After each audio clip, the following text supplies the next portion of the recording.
Hello again, everyone. I'm Tom Mees, and welcome once again to Inside the USFL. This week we come to you from Las Vegas, Nevada. And stay tuned, because later on in today's program, I'll be chatting with Gary Austin and Jim Feist about the upcoming lines and the odds for weekend number 6 in the USFL. We'll also have highlights of all the games from weekend number 5, and we'll have another commentary on the United States Football League from our very own Paul McGuire. All that and much more up next on Inside the USFL.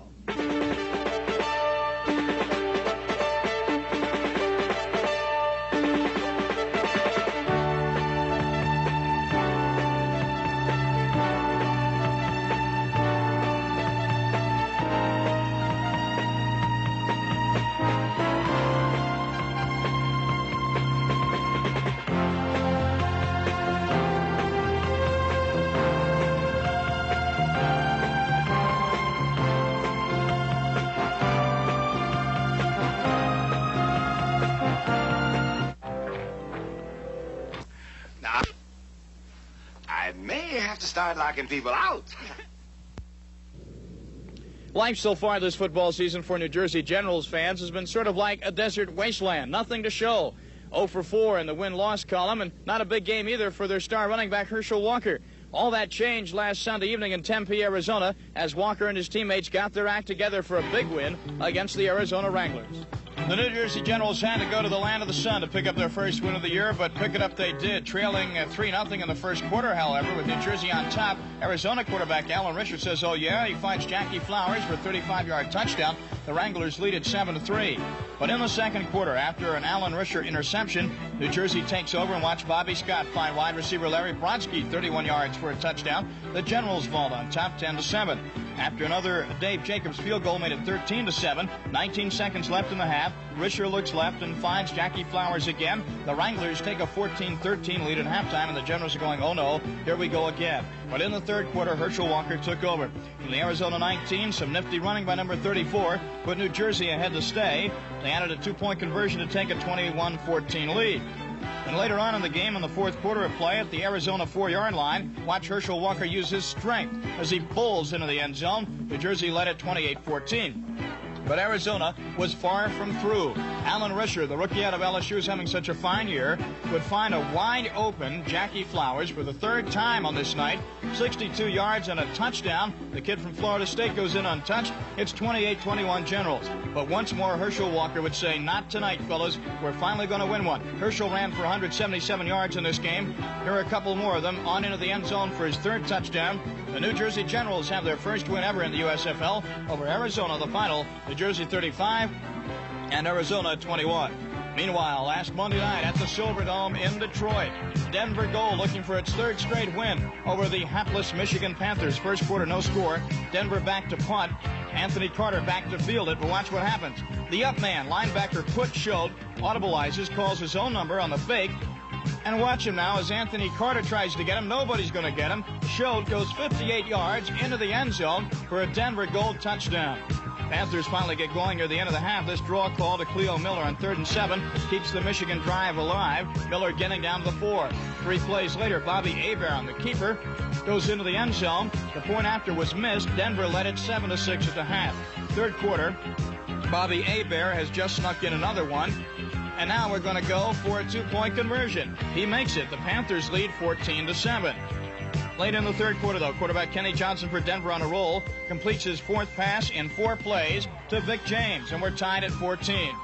But back comes Michigan. Hebert with some magic of his own. He hooks up with Derek Holloway. Nice catch by Holloway. Michigan in front again, 21-14. Late in the game, Denver Gold is driving. Johnson to Howard Ballage down to the 2-yard line. Nice catch by Howard in traffic over the middle. Now, Harry Sidney would run the ball in for the touchdown. Here goes the handoff to Sidney. This would make the score 21-20 in favor of Michigan. Do you go for 1 point or 2? Well, they line up for 1, but Denver holder Jeff Napple runs it in for 2. The Gold take the lead 22-21. They add another touchdown. The Denver Gold wins it by a count of 29-21 for their 3rd win in a row.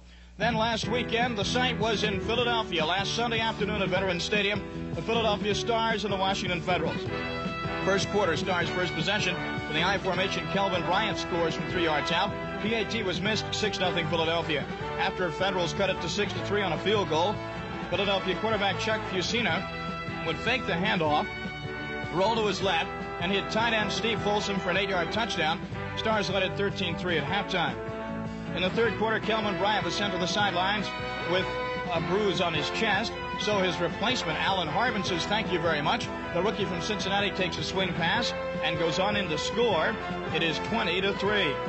After Philadelphia recovered a Washington fumble, Alan Harbin eludes a blitzing Dan Lloyd here in the handoff and goes around right end for the score. The Stars lead it now 27-3. Federals head coach Ray Yawk had to be wondering on the sidelines when his injury-riddled team would get it all together. Alan Harbin, who came in for the injured Bryant, finished the day with 119 yards. Here, the rookie from Cincinnati picks up a bunch on this fourth quarter run. The Stars would run to a 34-3 win over the Washington Federals. We talked to Harbin about his great game. Well, we went into the game, you know, they were a different defense that we've usually seen, you know, coming to the prior to the game. And we worked all week really hard. That's, I think, really we worked hard against the defense, you know, picking up their stunts and that type of thing. And just working hard during the week really helped us out. Maybe we're not a real pretty team. We fight to scratch, and we have, I think, a real good running game. And when you have a real good running game, you don't really look too fancy.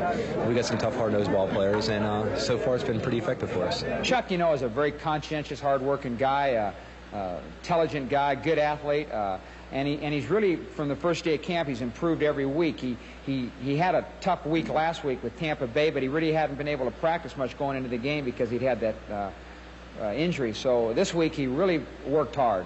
Extra work with looking at film and in the meetings and the practice field. He had a good week of practice, and I knew he was going to play well today, and he did. Alan Harbin and Chuck Fusino lead the Philadelphia Stars to an overwhelming 34-3 win over Washington. The Stars still tied for the top spot in the Atlantic Division of the USFL. Are bettors and handicappers deserting the United States Football League, and if so, why? We'll answer those questions next when I'm joined by Gary Austin and Jim Feist as Inside the USFL continues. Probably the main reason is the competition they were going against on TV. The NCAA is very, very popular, the basketball tournament, and there was also some other events that took away from the interest of the people. I think the other thing is the last few weeks the bettors have not had a great degree of success, and so they'll have a tendency to step back and look at what they're doing wrong and wait a week before they start betting again. Jim, now the other side of the coin, will the betting activity pick up? Will the handicappers and the bettors start coming back and wagering more now on USFL games? Like Gary said, the NCAA took away from this league a little bit, plus it was Easter week. So I feel now that we're over the college tournament, they're going to go to the USFL and start betting with a little more interest. Let's get to the schedule now for weekend number 6 of the USFL. Denver Gold, of having won 3 in a row now, are at home against the Tampa Bay Bandits. Gary, what about the line? Well, Monday morning we opened this game at Pick, and very surprising to me, Tampa Bay is now a 1-point favorite.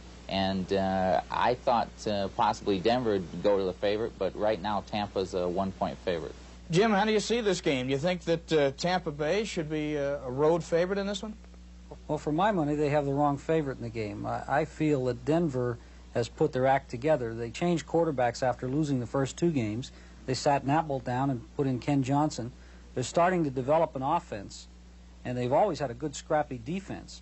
I think they're going to win the game. I think it's going to be close, but they should win. I'm going to take the point, rather. Herschel Walker and the New Jersey Generals finally got it all together last Saturday against Arizona, won their first game. They're coming home now against Michigan.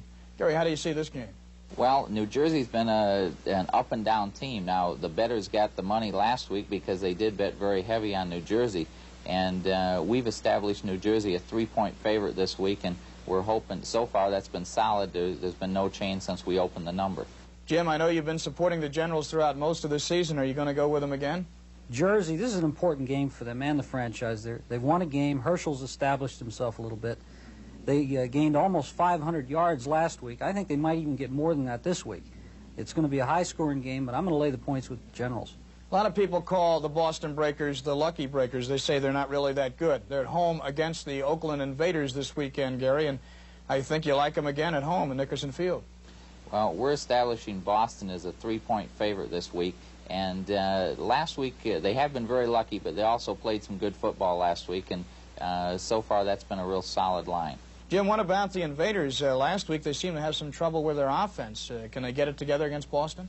This is also a team without a home. This is their fourth straight game on the road, and they're going coast to coast. They played in L.A. last week, and this time up in Boston. That's a lot for a team to do. I can't see them putting any more points on the board than they did last week. Boston should be 3-0 after this game. I'm going to take Boston. Chicago Blitz, Gary, more than any other team in the USFL, have had fluctuations in the betting lines. This weekend, after a big win, Chicago again is a double-digit favorite at home. Right. We're having to really make some major adjustments in the USFL because people go so much on what happened the past week. And they did look very potent in beating Tampa, and we've established them a big 10-point favorite this week against Birmingham. Jim, the Birmingham Stallions have been a disappointment of late. Can they hope to cover this spread against Chicago? Well, they don't seem to be able to put enough points on the board to stay with a team like Chicago. Chicago was awesome last week. Down at Tampa, it was 42-3, I believe the score was. They should handle this club. I don't think Birmingham can stay with them. I'm going to lay the 10. It's a big number, though, but I'm going to lay it. Very evenly matched teams, Philadelphia and Kelvin Bryant against the LA Express and their duo of quarterbacks. Very interesting line also, Gary.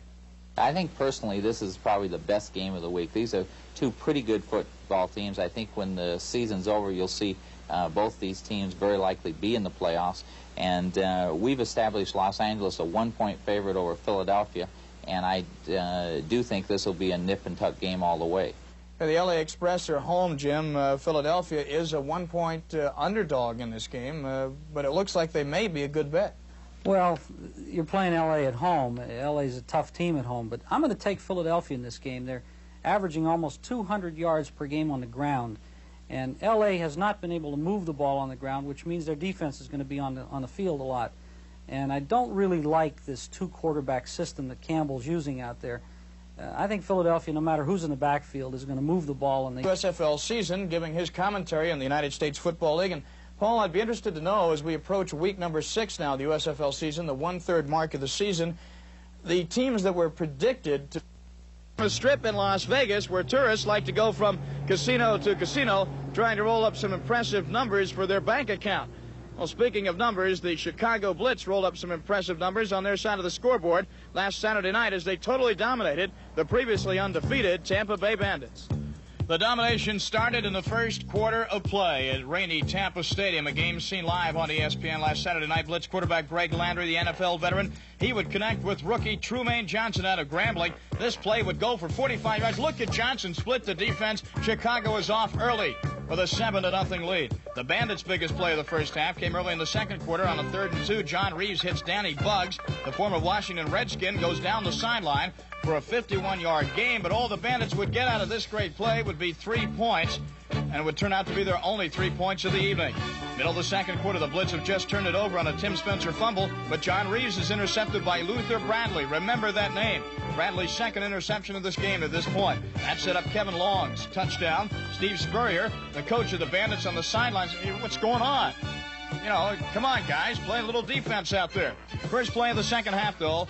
Chicago's Landry drops back and hits that man again, Trumaine Johnson. Johnson rambles all the way down to the Tampa Bay 6-yard line. He has got speed to burn. On the very next play from the 6-yard line, Landry lofts it up for Johnson again. He runs under it, a la Harold Carmichael. PAT, good blitz lead at 21-3. John Reeves back to pass for Tampa. This one up for grabs. Luther Bradley runs under it for his 4th interception of the game. He's off to the races. Eric Trevelyan can't catch him. The final 42-3 Chicago, and Luther Bradley with 6 interceptions. Definitely the man of the hour for the Chicago Blitz. There's no question. It's the biggest night of my career. I'm lost for words. I've never had it happen to me before, but you know, I really thank God for just giving me the opportunity just to be out here. Coach Allen really prepared us this week, and he billed this game as a championship game, and it meant a lot to us. What about the move of Luther Bradley from corner to safety? Luther has done nothing but make big plays. This is where he should have been playing in the National Football League. They blew it playing him on the corner. He's a natural center fielder. He's a tremendous football player. We're so happy to have him. So free safety Luther Bradley, along with Trumaine Johnson and Greg Landry, lead Chicago to a devastating 42-3 win over Tampa Bay. That was last Saturday night. Last Saturday afternoon at Nickerson Field in Boston, the Breakers hosting the Birmingham Stallions. First possession of the game, and the Breakers go to the air. Quarterback Johnny Walden lost a pass to Charlie Smith. Smith rambles forward and is grabbed by the face mask. The Breakers get 36 yards in all on that play. Then Walton has a swing pass to Nolan France. He sidesteps his way into the end zone. 26 yards to the touchdown, 7-0 Boston. After Birmingham fumbled a punt, the Breakers recover. Walton drops back, tosses to Richard Crump. Crump does the rest, and it's 14-0 Boston at the end of the first quarter. In the second quarter, the Stallions get on the board. Cornelius Quarles follows his blockers and dives over the goal line. It's 14-7 Boston. With a score 14-10 Boston, Tim Mazzetti boots a 47-yard field goal after a bad snap. The Breakers lead at halftime 20-10. The Stallions cut the margin to 20-16 in the second half. However, Boston would have enough to ice it on this 4th-and-1 touchdown by Tony Davis. The Breakers celebrate their 4th win in a row. Boston wins it 27-16 over Birmingham. The Oakland Invaders and the LA Express last Sunday afternoon at the Los Angeles Coliseum. Let's go to highlights of this West Coast battle. First quarter, Art Whittington, former Oakland Raider running back, goes wide around LA's left side, but the ball is stripped and the LA Express comes up with a big fumble recovery. That sets up this TD pass. Mike Ray rolls and finds Ricky Ellis. Ray rolling left, Ellis with a great catch in the end zone. The Express lead at 7-0 at halftime. In the second half, Invader quarterback Fred Basana, well, he did a little looking at the cheerleaders, and he also did a little looking at Gordon Banks. He hits Banks. Banks gets hit hard, but he keeps on going all the way to the 4-yard line. That set up Arthur Whittington around the right end. And the former Raider takes the ball into the end zone, and we're tied at 7 after 3 quarters. But with 47 seconds left in the game, the Express drive down within field goal range. Vince Abbott does the rest. The LA Express have the game winner, and a big game winner it was. 10-7, Los Angeles defeats Oakland. Let's take a look now at the United States Football League standings after 5 weeks of the season. In the Atlantic Division, it's Philly and Boston all the way with identical 4-1 records. Washington and New Jersey trailing 3 games behind the leaders. In the Central Division, Tampa Bay still leads the division by a game over the surging Chicago Blitz. Birmingham is 2 games back, followed by Michigan in the cellar. And the Pacific Division, it's LA and Denver tied atop the division with 3-2 records. Oakland and Arizona only 1 game back at 2-3. There can be no doubt on who is our DuPont Player of the Week this week in the USFL. It's that man, number 27, free safety Luther Bradley of the Chicago Blitz. The former Notre Dame All-American and former NFL performer with the Detroit Lions and Houston Oilers picked off not 1, not 2, not 3, not 4, but 6 passes last Saturday night on ESPN against the Tampa Bay Bandits. That is a brand new professional football record. The old record of 4 was held by several men, including the immortal Sammy Baugh. So, Luther Bradley, without a doubt, our DuPont Player of the Week, the Chicago Blitz. You think you've seen Luther Bradley in action? Watch this. We saw 5 interceptions already. This is another one. This one went 93 yards for a touchdown. Luther Bradley, a professional football record on ESPN, our DuPont Player of the Week, the free safety of the Chicago Blitz, 6 interceptions against the Tampa Bay Bandits. And this DuPont Player of the Week has been brought to you by the makers of Rain Dance Car Wax Products.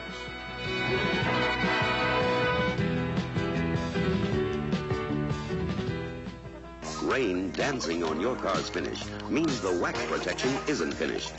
And who keeps the rain dancing?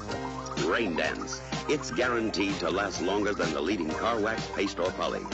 Water beading proves it. Rain Dance keeps the water beading long after the competition falls flat. And longer lasting means less waxing. So keep the rain dancing longer on your car with Rain Dance, and you won't have to wax so often. If you're looking for a really good job, I have a word of advice for you. Look in here, in the National Business Employment Weekly. Every week, hundreds of job opportunities from every regional edition of the Wall Street Journal. And you know what that means. Top jobs in top companies. At salaries from $25,000 a year up to $250,000. Top jobs. And every week, expert articles on how to write better resumes, come across better in interviews, what the going salaries are, when to change jobs, when not to. Important articles, useful articles. The National Business Employment Weekly. If you want a really good job, this can help. Believe me, it's my business to know. Ask for the National Business Employment Weekly at your newsstand. Or if you prefer, you can have the next 8 issues sent by first-class mail for $32. Just call toll-free 800-228-5505. That's 8 weekly issues, $32. Call 800-228-5505 now. Remember now, you've always got a 50-yard line seat for USFL action right here on ESPN. This Saturday night, we'll be back in Mile High Stadium in Denver. The Denver Gold on a roll, having won their last 3. They'll be entertaining the Tampa Bay Bandits. What a game that should be. That'll come your way live at 8 Eastern, 5 Pacific time. Then Monday night, we'll be at RFK Stadium in Washington as the struggling and injury-riddled Washington Federals play host to the Arizona Wranglers. You'll see that game Monday night live at 9 Eastern, 6 Pacific time. So another great weekend of USFL action coming up right here on ESPN. And remember to join me next week at the same time for another edition of Inside the USFL.